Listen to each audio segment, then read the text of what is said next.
안녕하세요. 저는 경기도에 사는 40대 여성입니다.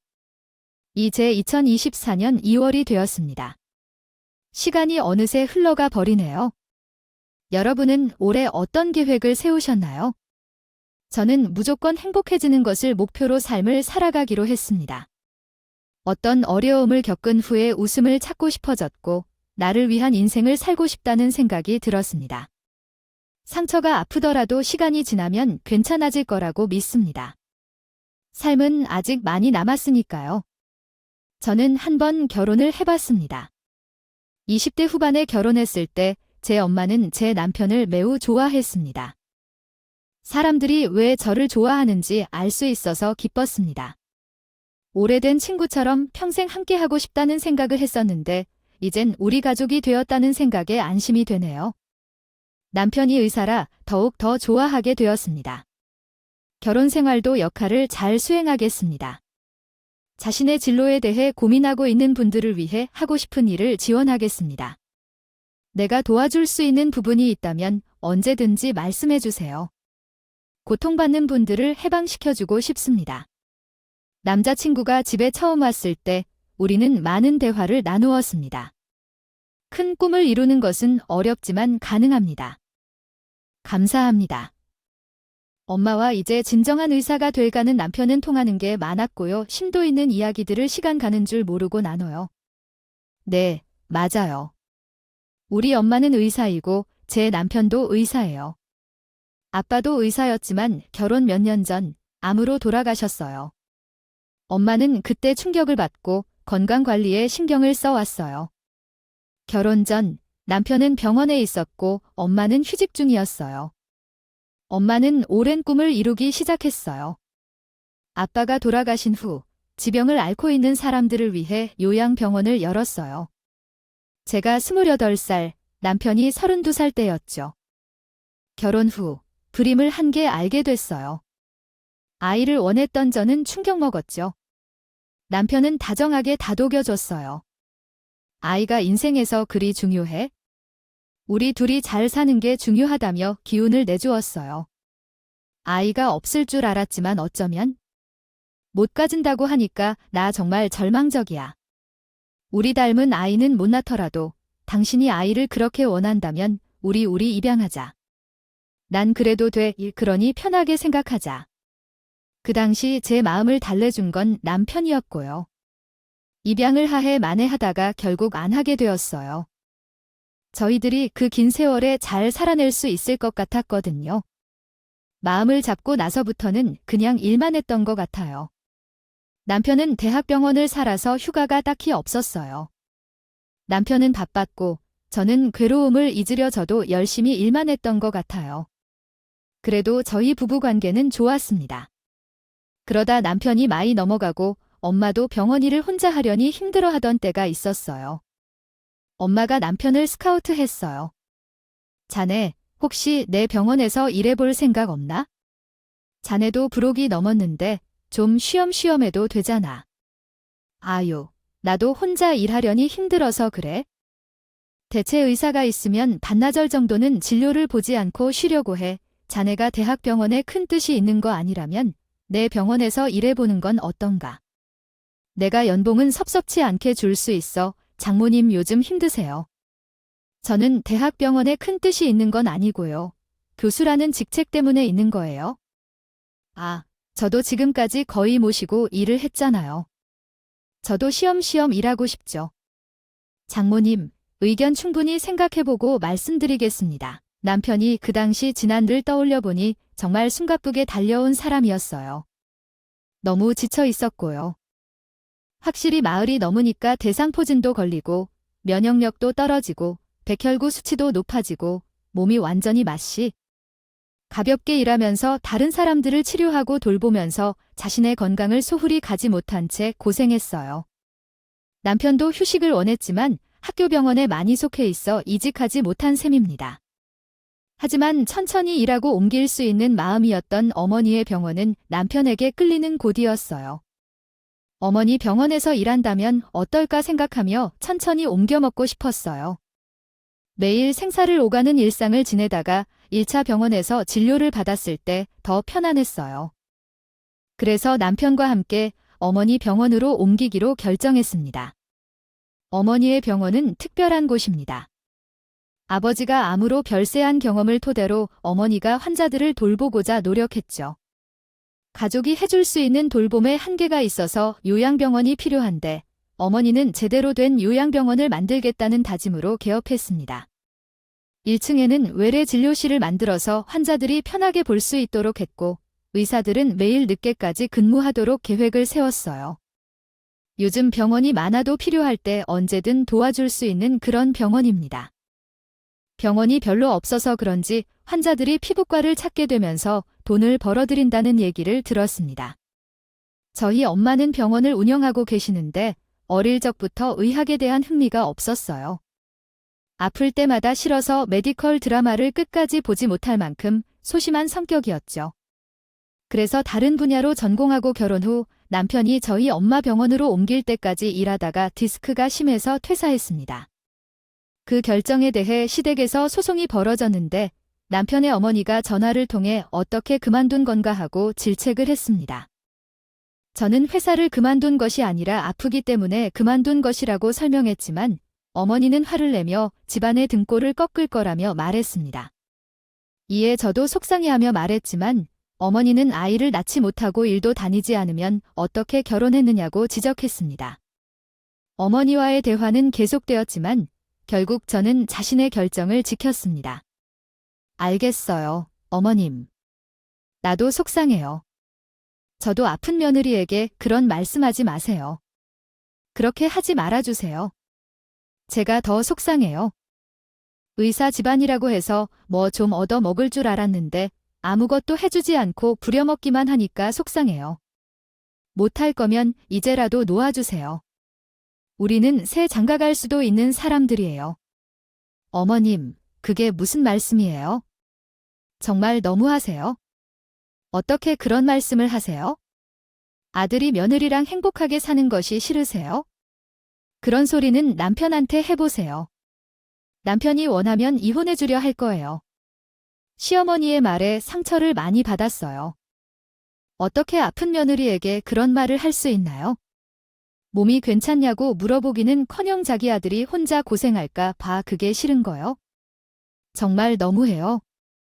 우리 시댁은 정말 지불도 없어요. 결혼할 때 남편은 정말 못했고요. 시댁에서는 우리 집안의 명품을 바라고 등골을 뽑아갔어요. 결혼 후에도 또 어떻게 하시려는 건가요? 시댁에 가면 냉장고가 고장났다, 세탁기가 고장났다 하면서 남편이고 동네도 걸어가면서 지부름을 받았습니다.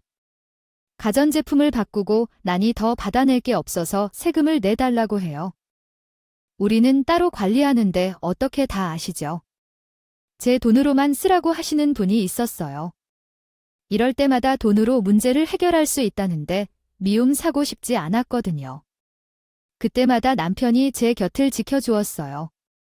그러나 한때의 부대가 있습니다. 기분이 잡니다. 아무튼 이런 와중에 엄마 병원에 남편이 일하게 되었어요. 외래진료에 요양병원까지 챙겨야 하지만 대학 병원보다 일이 적어서 시간적인 여유는 많이 생겼습니다. 퇴근 후에 전화할 걱정 없이 저녁 시간을 챙긴다는 게 정말뿐만 같아. 뭔가 불안하고 그랬잖아. 그런 게 없어서 정말 좋아. 당신 그동안 수고 많았어. 지금도 익숙해지면 바쁜 날도 있겠지만 그래도 전보단 확실히 좋아 보인다. 이제 당신 건강도 좀 챙겨. 이제부터 운동도 할까봐 시간이 있으니까. 어색해 남는 시간에 운동해서 체력을 길러야겠어. 아유 듣던 중 반가운 소리네. 그럼 나랑 같이 다니자. 나도 치료랑 운동 병행해야 하거든. 우리 이제부터 건강해지자. 병원을 이직한 후 남편의 만족도는 높았고요. 엄마도 남편을 많이 든든해 하셨습니다. 하루는 저희를 불러다가 이런 말도 하셨어요. 내가 자식이 둘 있는 것도 아니고. 게다가 우리 딸은 의사도 아니잖아. 내가 나 죽으면 이 병원을 누구 주겠어. 다 우리 사위 주지. 자네가 열심히만 해주면 상속해줄 마음이 있어. 그러니까 열심히 해줘. 정말요에 장모님 저야 주시면 정말 감사하죠. 모쪼록 제 능력껏 열심히 하겠습니다. 엄마는 언젠간 병원을 제 남편한테 상속할 생각이 있었어요. 하긴 이렇게 열심히 만든 병원을 누구 주겠어요. 당연히 줄 수 있으면 가족한테 주죠. 사위가 의사인데 다른 사람한테 병원을 팔 것도 웃기잖아요. 그리고 위라면 분명히 자신의 뜻을 이어갈 거라고 생각했고요. 그래서 일하면서 이것저것 많이 알려졌는데요. 거기서 엄마와 남편이 언쟁이 벌어지기도. 제게 말을 들어주셔서 감사합니다. 아래는 한국어로 번역한 내용입니다. 했습니다. 이게 무슨 소리야? 요양시설을 축소하자. 그거는 말이 안 되는 일이지. 장모님이 말씀하신 것처럼 요양병원 쪽에서는 흑자가 나올 수가 없는 구조예요. 그래서 외래와 피부과의 수입으로 요양병원에서 나오는 적자를 메꾸고 있는데 그렇다면 답이 나왔잖아요. 요양병원 시설을 축소하고 피부과를 확대시켜 병원에 이익을 남기게 해야 한다는 거려자네. 우리 병원을 잘못 이해한 것 같네. 아이, 우리 병원의 설립 목적은 요양병원이야. 나는 요양병원을 위해 외래도 하고 피부과도 하고 있는 거네. 요양병원을 운영하기 위해 외래를 만들고 피부과를 만든 거지. 단순히 돈을 벌기 위해 만든 게 아니라는 거야. 내 말 무슨 뜻인지 이해했나? 장모님 뜻 충분히 이해했습니다. 하지만 봉사도 돈이 있어야 가능한 거예요. 지금 경영적인 측면에서 요양병원 쪽에 지출이 많으니까 손실을 줄이기 위해서는 요양병원을 축소하고 피부실을 확대하거나 비망, 관리실을 추가로 만들어서 이익을 창출해야 합니다. 그러고 나서 요양병원 시설을 흘려도 늦잖아. 아니, 지금 이 상태로도 충분해. 외래와 피부 쪽에서 요양병원 쪽에 적자를 메꿔주지만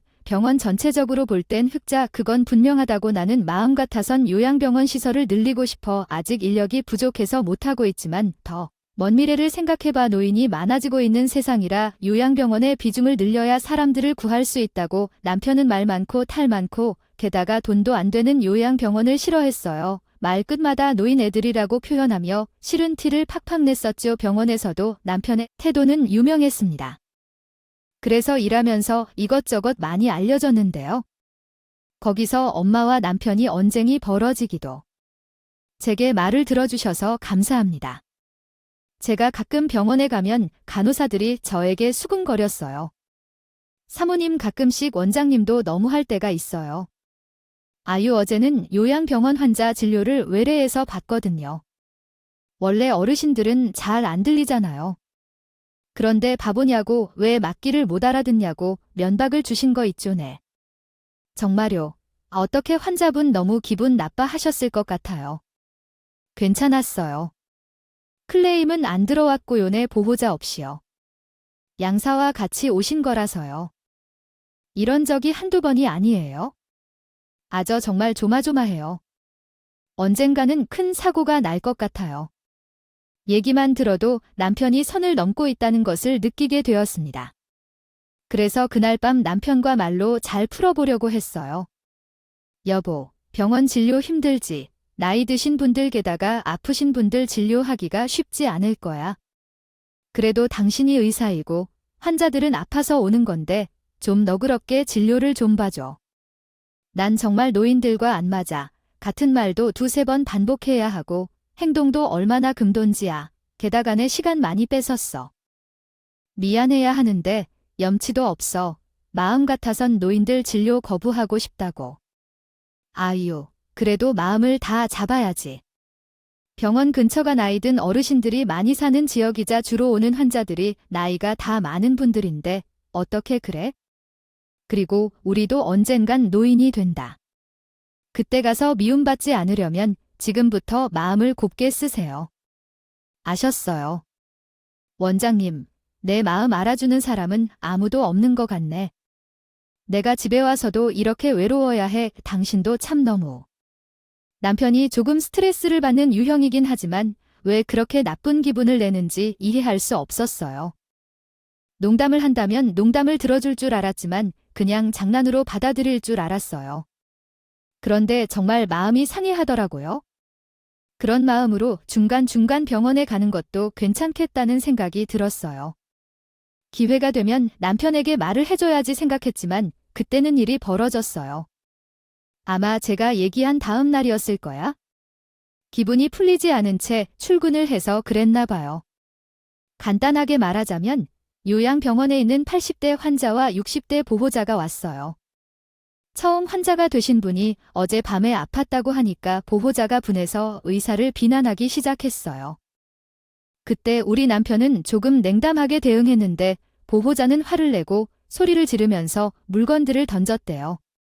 내가 의사냐? 무슨 권리로 우리를 무시해? 우리가 이해 못한다면 100번도 1000번도 설명해줘야지.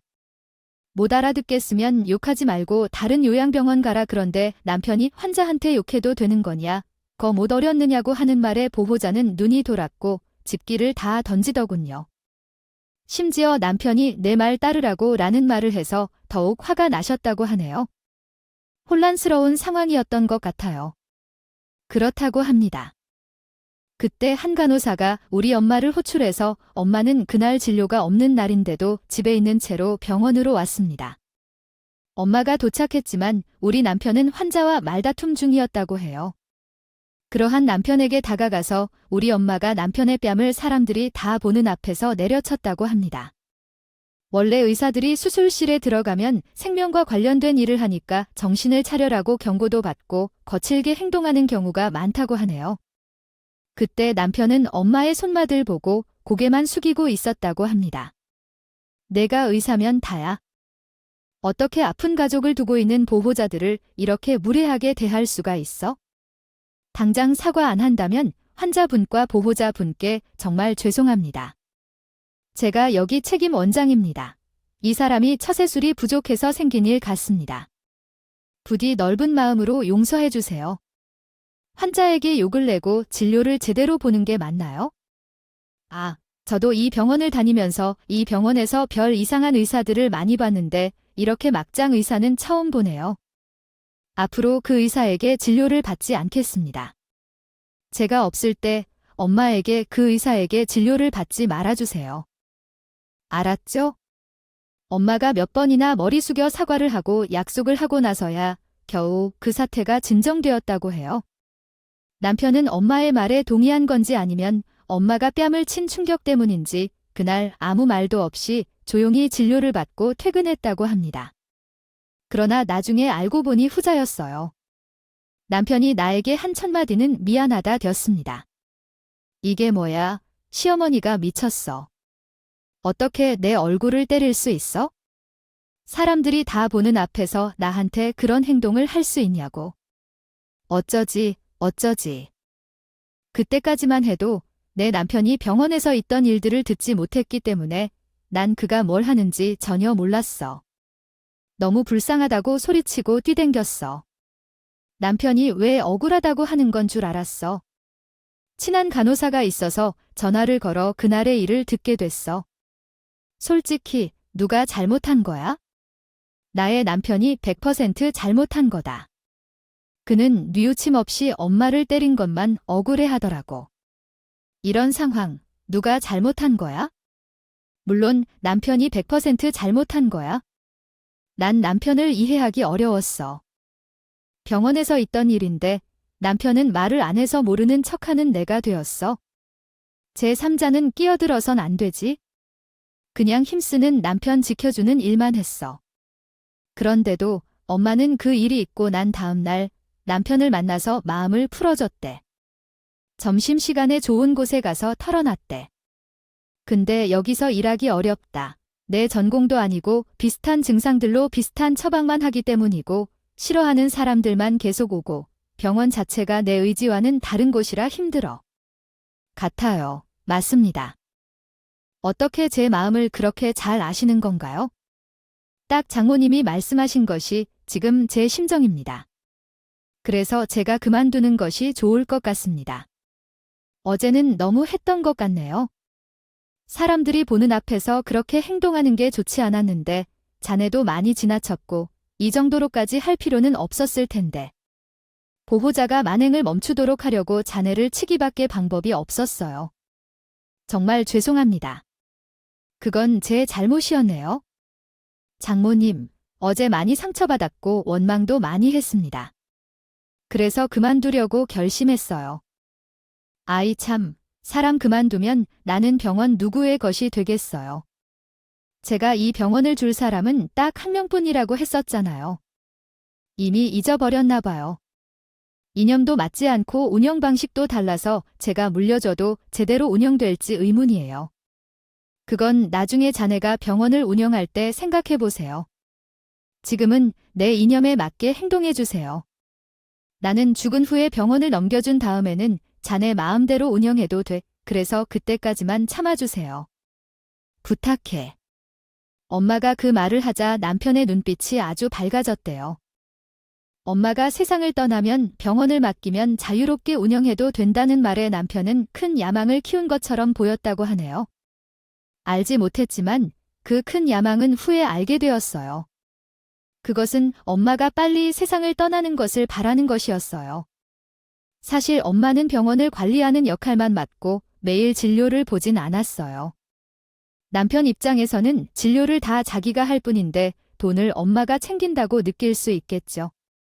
하지만 역할과 서열이 분명히 존재하는데 남편의 욕심이 지나쳤고 그런 생각을 하는 것은 당연히 아닐 거예요.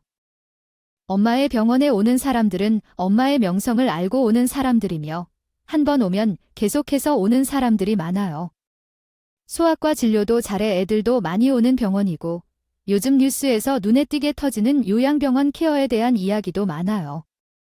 엄마는 그런 뉴스 속에서 마음 아픈 일들을 보고 싫어해서 제대로 된 요양병원을 만들고자 직접 관리를 하셨어요. 엄마는 나이도 많고 기력이 부족하시더라도 사명감으로 일을 하고 계신 거예요. 남편이 그런 엄마를 없애고 싶어 한 건 너무 한심한 일이에요. 당시 엄마의 상처를 달래준 남편은 한동안 기분 좋게 진료를 열심히 했다고 해요. 엄마 눈에도 남편이 친절하게 환자를 대하고 노력하는 것을 느꼈기 때문에 안심했다고 하네요. 하지만 그게 사실이 아니었어요. 학회에 참석한 남편이 동료들에게 노인들을 어떻게 빠르게 천국으로 보낼지 묻는 말을 했다고 해요. 함께한 동료들은 그 말에 놀라고 비판했어요. 때문에 의사는 사람을 치료해야 한다는 아니란 생각을 해야 한다며 비판을 했어요. 내가 병원에서 일하는데 이야기가 좀 길어서 그만큼 말이 많지? 그 병원은 관리자가 매우 엄격하다는 거야?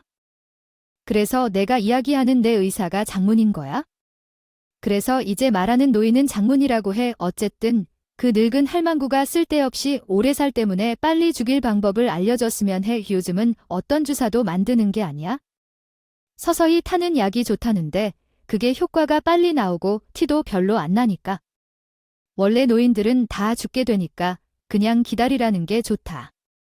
그럼에도 불구하고 재밌게 살고 있잖아. 스트레스도 적고 여유가 많아. 다른 사람이 널 나쁜 놈이라고 말해도 재산을 챙기고 이혼할 수 있다는 게 중요한 거야? 이야기는 어디로 흘러갈지 모르겠지만 남편과의 관계는 조심해야 해. 그러니까 생각 좀 해. 남편이랑 다른 말을 했었다는 게 미안하지만 일단 조심해야 해. 알았어. 저희 남편의 행동을 잘 관찰해야겠다. 가족 앞에서 착한 척, 환자 앞에서 친절한 의사인 척 해야겠다. 내 양귀로 듣지 않았지만 믿고 싶지 않았지만 기분은 더럽더군요. 그런데 한편으로는 남자들끼리 솔직히 말을 못했어요. 말하다가 그런 쪽으로 말이 나겠니 했죠. 그때까지만은 남편을 믿고 싶었어요. 그러나 남편이 너무 완고하게 바라서 그랬을까요? 남편이 그토록 바라던 대로 우리 엄마가 세상을 떠나는 일이 벌어졌습니다. 어느 날 건강검진을 받은 우리 엄마가 암 같은 말을 전했어요. 나 어떡하니? 나 이제 어떡해? 내가 간다는 말이래요. 짧으면 3개월, 길면 6개월. 그게 내가 살 수 있는 시간이래요. 엄마도 충격이었는지 눈물을 훔치며 말했어요. 엄마 뭐라고? 그게 무슨 소리야? 제대로 검진 받은 거 맞아. 6개월 전에도 없더니면 어떻게 갑자기 발견되는 거야? 이게 말이 돼? 이게 말이 되는 일이야? 그때 병원에서 놓쳤나 봐. 위쪽만 보고 아래쪽은 보지 않았나 봐. 이미 진행이 심해졌다고. 치료도 소용없다고. 마음의 준비를 하라고 했어? 장모님, 확실해요. 정말 사실이에요. 어느 병원인데요? 전화해서 확인해 볼게요. 이미 몇 번이나 확인했어. 정밀 검사까지 받고 말해줬어. 이제 너희가 받아들이면 돼. 정말 믿지 못했습니다. 갑자기 암이라니, 그것도 말기. 짧으면 3개월, 길면 6개월이라니. 믿지 못했어요. 아빠가 있고 엄마도 암이라니 어떻게 이런 비극이 생기나요? 엄마가 나이는 있지만 건강한 편이라 생각했어요. 암 발병률도 높고 소리 없이 찾아왔다고 하지만 정말 별다른 증상이 없었기에 더욱 놀랄 수밖에 없었습니다. 엄마가 간암이라고 말한 그날부터 저는 매일 엄마 옆에 붙어 울면서 보냈던 것 같아요. 너무 비통하고 침울했지만 엄마는 오히려 담담해요. 나이도 있잖아. 이만큼 살았으면 됐지? 뭐, 불행 중 다행인 건 통증이 없어서 그래서 살만해. 너도 우울해할 거 없어. 나는 기분 좋게 살다 갈 거야. 그러니까 딸도 엄마가 잘 살다 가셨구나 하고 축하해줘. 엄마, 그런 소리 하지 마. 나는 생각만 해도 눈물 나. 엄빠는 그런 마음일지 몰라도 나는 다르다고요. 내 마음은 오랫동안 엄마랑 함께 살고 싶어요. 그러지 마. 엄마는 그래도 내가 살아온 길을 정리할 수 있어서 좋아해요. 하나씩 하나씩 정리해서 내가 없어도 살만하게끔 만들어 놓고 갈 거라고 말해요. 그런 의미에서 부탁 좀 하자면 장례식에 사람 많이 오는 거 싫다고 합니다. 떠난 사람은 마음에 묻으면 돼. 사람들이랑 모여 오는 건 안 했으면 좋겠다고 하고 싶어 합니다. 그냥 가족장으로 하루만 장을 치르고 사람들한테 부고만 알려줘. 어떻게 장식을 할지 내가 알아서 하고 엄마의 마지막 길에 많은 사람들이 모여 엄마의 명복도 빌고 내 마음도 함께 나누어야지. 그러고 싶어요. 엄마 말대로 하면 너무 쓸쓸할 것 같아요. 아, 다 필요 없어. 그 하루도 하고 싶지 않지만 내가 너무 괴로워할 것 같아서 하는 말이에요. 절대로 3일장 하지 말고 딱 하루 만에 끝내. 알았어. 간호사들이 내 친구들한테도 알릴 필요 없어요. 일 다 치르고 알려도 되니까 그렇게 해주시고 내 병원은 우리 사위한텐 내가 모든 서류를 정리해서 너에게 물려줄게. 내가 받게. 부동산에 가서 처리할 거야? 걔네가 내게 그 대해 말했어. 어떻게 해야 할지 모르겠어? 부동산에 가면 명의가 바뀔 거야. 김 사장님이랑 이야기도 끝냈어. 그분께 가져가면 명예 변경 도와주겠다고 했어. 내가 열심히 하면 잔내 준다고 말이야. 이제 떠나도 잘 부탁해. 그때 남편의 표정을 봤어. 미묘하게 웃더라고. 큰 선물 받은 것 같다고 생각했어? 그것이 그랬겠지? 엄마는 자신의 모든 물건을 다 정리했고 결과적으로 집이 회항되었어. 그런 집에 혼자서는 남편이 없어. 더구나 암 말기라서. 그날부터 우리는 엄마의 집에서 살았어. 병원에서는 최대 3개월일 거라고 했는데 엄마는 간암이라고 밝혔는데 몇 달도 못 가서 우리 집에 와서 돌아가셨어. 장례는 엄마 마음대로 가족끼리만 치러졌어. 마음이 너무 아팠는지 또는 정신이 없었는지 눈에 눈물이 나오질 않았어. 그냥 멍하니 엄마의 떠나는 길을 지켜봤어. 화장을 하고 나서 납골당에 엄마가 모셨어. 집에 돌아왔더니 너무 많은 일이 일어나서 정신이 혼미했어. 한 주 안에 갑자기 많은 일들이 벌어져서 실감이 나질 않았어. 집으로 돌아와서도 멍한 상태가 계속되었어. 생각에 잠겨 있었더니 남편이 출근 준비하는 도중 말을 걸어왔어. 그렇게 멍하면 안 돼. 잠이라도 자던가 아니면 움직이면서 슬픔을 이겨보던가. 집 정리라도 하면 어떨까? 지금 상태가 엉망인데 정리가 필요해. 제가 멍하고 있어서 어떻게 하면 좋을지 모르겠다고 말씀드리고 싶어요. 출근할 거야. 간호사들도 말 안 했는데 엄청 놀라겠다. 엄마가 돌아가신 날이 딱 병원이 한 달에 한 번 쉬는 주말이었어요. 병원에 무의 가는 거 없이 떠나신 것도 정말 감동이었습니다. 장례를 치르고 다음 날이었던 그날. 남편이 저에게 서류를 한 장 내밀었어요. 너도 힘 있으면이 서류에 사인을 해야 할 거야. 말하지 말고 사인해. 말 많은 거 딱 절색이야. 아이 어머님도 안 계시겠다. 너랑은 이제 끝이야. 이혼 도장 찍자. 나는 이제 새 삶을 살 거야. 애 못 낳는 게 정말 신의 한 수지. 뭐냐네. 인생은 내가 알아서 살아. 남편이란 작자가 일을 벌일 거라는 건 예상은 하고 있었지만 이 정도로 쓰레기 짓을 할 줄은 몰랐어요. 어떻게 장를 치르자마자 다음 날 이혼 서류를 들이밀어요? 그래도 지 와이프가 가장 힘들어할 때 어떻게 이혼 서류를 내밀 수가 있냐고요? 정말 너무 화가 났습니다. 하지만 화를 낼 힘조차 없더라고요. 그래, 알았어. 사인할게. 그럼 우리 엄마가 준 병원 다 내놓고 가. 그래야 맞는 거지? 뭔 소리야. 그건 내 거지? 내가 그 병원 챙겨서 뭐하게 쓸 수도 없는데. 장모님이 준 병원 내 거니까. 아, 이건 내가 알아서 할 일이니까. 신경 꺼에 당신 참 염치가 없구나. 나랑 이혼하는 마당에 우리 엄마가 준 병원은 챙기고 싶니? 당연한 거 아니야? 아, 장모님도 멍청하지. 내가 자식도 못 낳는 이런 여자와 100년 내려 할 줄 아셨나. 이렇게 병원도 딱 주시니 말이야. 이미 부동산과 이야기 다 되어 있다고 하니까 병원 팔아서 피부과와 다이어트 전문 병원 차릴 거야. 저 돈 안 되고. 치매병원 운영자가 되기로 결정했다. 여러 시행착오 끝에 이제야 꿈을 이루게 됐다. 어차피 나한테 이미 넘겨준 것 같은 병원을 정리하고 팔 것이다. 어쩌면 되려 와이프가 그 병원이 너무나 소중하게 여겨서 쉽게 팔지 않을지도 모르겠다. 그래도 내가 좋아하는 분야로 개원하게 되어 기뻐한다. 아이 좋겠다. 자식들이 부러워할 것 같다. 그런데 이 정도면 좀 과하지 않나 싶긴 하다. 돌아가신 분을 그리워하면서도 그들은 가끔 독한 부분이 있을 수 있다. 이제 병원장이 될 거니 김 병원장님 부디 잘 부탁드립니다. 남편과 동료들은 부러워할 것이고 돌아가신 분의 추모가 영원히 남을 것이다. 이 상황은 매우 혼란스럽고 비극적이에요. 어떤 사람들은 지나치게 비판적이고 충동적이며 다른 사람들을 모욕하고 상처를 주는 경우가 있습니다. 가족 간의 갈등은 종종 관계를 파괴할 수 있습니다. 이런 상황에서는 이해심과 편안함이 필요합니다. 부디 이해심과 상호 존중을 바탕으로 조화롭게 해결할 수 있기를 바랍니다.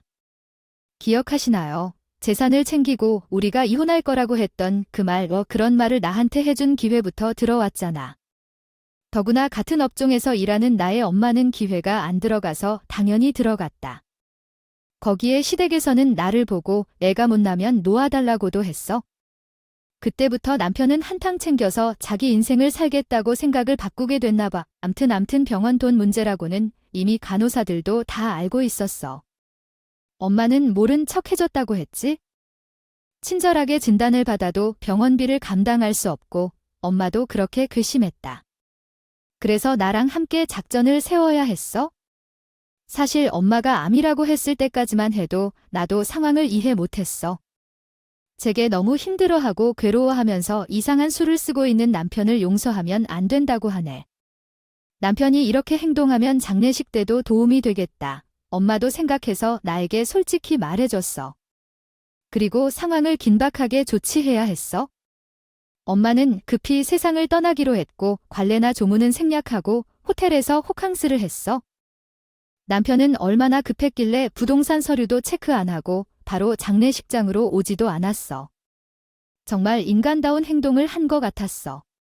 내가 준 부동산 서류도 그것이 가짜인 줄도 몰랐었어요. 이 자식아 입에 붙는 데만 급급해서 서류 확인조차 안 한 건 실수 아니면 멍청한 거지 뭐라고요. 아, 그것이 다 가짜였다고 하니 세상이 도대체 어떻게 된 거예요? 저한테 왜 그러시는 거예요? 장모 씨, 저 세상 보내고 초강 지쳐버리는 인간이 내가 왜 이러는지 이유를 물어. 너 같은 놈은 아무리 말해도 정신 못 차리지. 그래, 이혼하고 자네 인생은 자네가 알아서 살게나.